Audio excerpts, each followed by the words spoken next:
నువ్వు ఈ ఆరాధన అయిపోయే లోపు చివరి ప్రార్థనలోనైనా ఒకటి క్షమాపణ కోరాలి దేవుణ్ణి. ప్రభువా, నేను ఇంతకాలము ఈ సంవత్సరంలో ఎన్నోసార్లు ఆరాధన నేను ఎగగొట్టాను. మీ మందిరంలో సమయాన్ని గడపాల్సిన వ్యక్తిని సమయాన్ని గడపలేకపోయాను.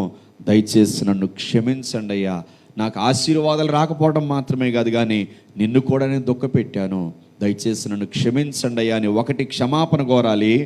2 తప్పకుండా తీర్మానం చేయాలి. ఏమిటి ఆ తీర్మానం అని అంటే 2025 సంవత్సరంలో ఒక్క ఆదివారం కూడా నేను తప్పించకుండా మీ మందిరంలో సమయాన్ని గడుపుతానయ్యా. ఎందుకంటే నేను దీవించబడాలి, నా కుటుంబం దీవించబడాలి. హల్లెలూయా, హల్లెలూయా.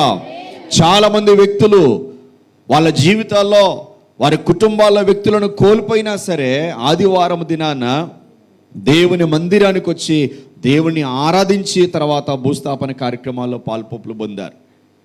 అలాంటి సాక్ష్యాలు మనం వింటూ వస్తున్నాం. మనం చదివిన వాక్యంలో ఏమని రాయబడిందనంటే, నీ మందిరమునందు నివసించువారు ధన్యులు. ఎవరు దీవించబడతారనంటే దేవుని మందిరంలో నివసించేవారు, అనగా దేవుని మందిరంలో సమయాన్ని గడిపేవారు.